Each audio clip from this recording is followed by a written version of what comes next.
Hey everyone, Chris Hatton, Jason Balin, co-founders of hardmoneybankers.com, here with the HMB show.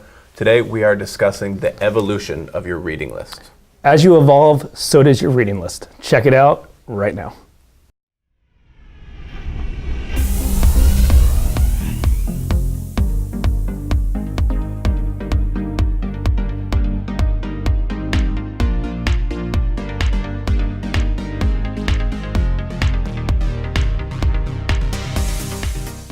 Throughout the course of one's career, your reading list, or what your reading list should be or what it develops into ends up changing. And this is something you don't necessarily plan for. You don't know this going in. You kind of just gravitate towards what is on top of your mind or what you think you might need. I remember years ago, so this would have been like after college, moved back to the parents' house, just started work. I worked for a big corporate bank, getting started in the business world years before we started HMB. And I remember at that point in time, I gravitated towards like the well-known kind of mindset and like business books that have been around forever, like How to Win Friends and Influence People, Think and Grow Rich by Napoleon Hill, like some of the staples that have been around for generations. Rich Dad, Poor Dad. Yeah, maybe not generations, but decades. Yes, stuff that's been around, stuff that wasn't necessarily industry or business specific. Mm-hmm. It was mindset related of, hey, it was kind of like an adult reading list of now that I'm a grown up, like these are cool things that I really that I'm interested in. Mm-hmm. And a lot of them, can be beginner, can be advanced, depending on who's reading it and what time of your life you're reading them. Yeah, I remember when I really had no knowledge of that. Like my reading prior to that was like literature in college, and I've always read. And my dad was like, okay, if you're interested in business, read these 5. And just start there. Exactly. Who Moved My Cheese, stuff like that. There's a lot of different books like that. And back then in the early 2000s, it was typically books.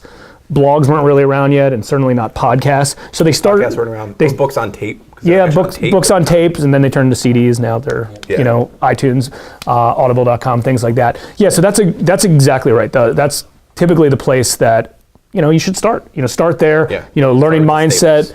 Kind of get out of the rat race mentality that's taught everybody growing up. And then when you find your niche or your business that you're in, you usually related more things business specific. So we were really industry side. We were really into real estate. So we got into heavy, mostly residential real estate investing books. Not necessarily retail or commercial stuff for us personally, but investing, flipping houses, lending money, things like that.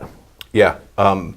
I got into that because I was, doing the real estate finance thing at a bank, and also I remember really diving into personal finance at that time, just to learn the basics of like how does retirement account investing work, Sure.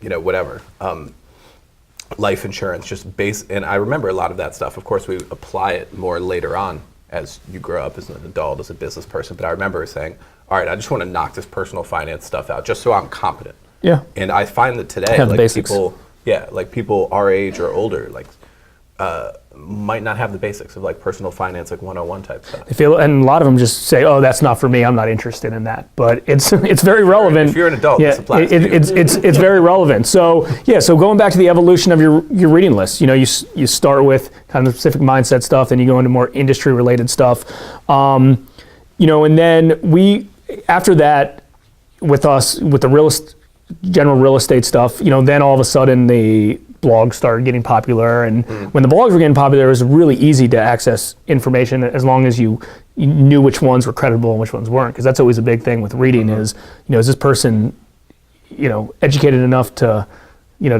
teach on this to teach on this topic, and that's obviously why a recommended reading list is so powerful from somebody who's similar to you than just saying, oh, this has a good title, this is a good marketing title, I want to gravitate towards that. So the next step was getting into business books, higher level business books. As an entrepreneur, business books after the industry specific stuff. Exactly. As you're growing your business, books related to hiring or managing employees, growth, marketing, specific things that all businesses have, not just real estate investors. Okay. E-Myth type stuff. Exactly. Probably 4-Hour Work Week came out around that time.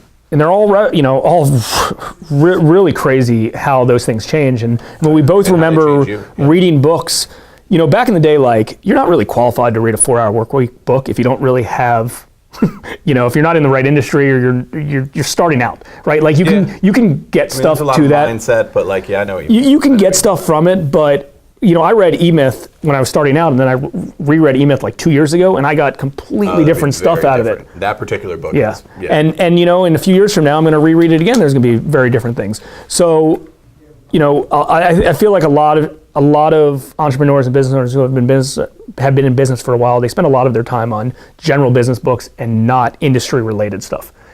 Yeah. And those are some of the best ones, because I think those authors are going to be trying to speak to the largest audience. Yeah. And yeah, some of, I remember Never Eat Alone by Keith Ferrazzi. Sure. More recently, like 0 to 1 by Peter Thiel. Like those are, they apply to really big business audiences, and they're amazing, like Game Changer, Business Changer, all that. Like that genre of general business entrepreneurship, like throw marketing and management and stuff like that in there, is my favorite genre of books of all time. Yeah. And then kind of expanding on that a little bit is getting into some of the personal development space, maybe personal health, personal finance, some black belt stuff.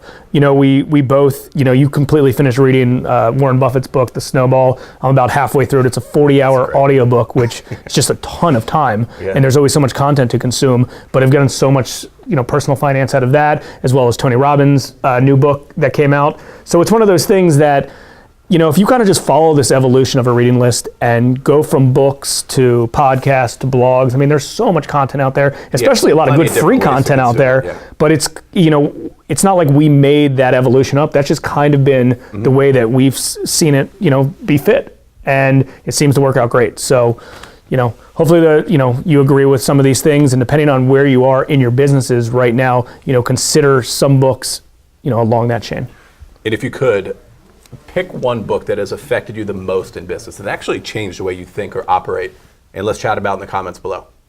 Thanks, guys, for checking us out, and we'll see you next time. Thanks.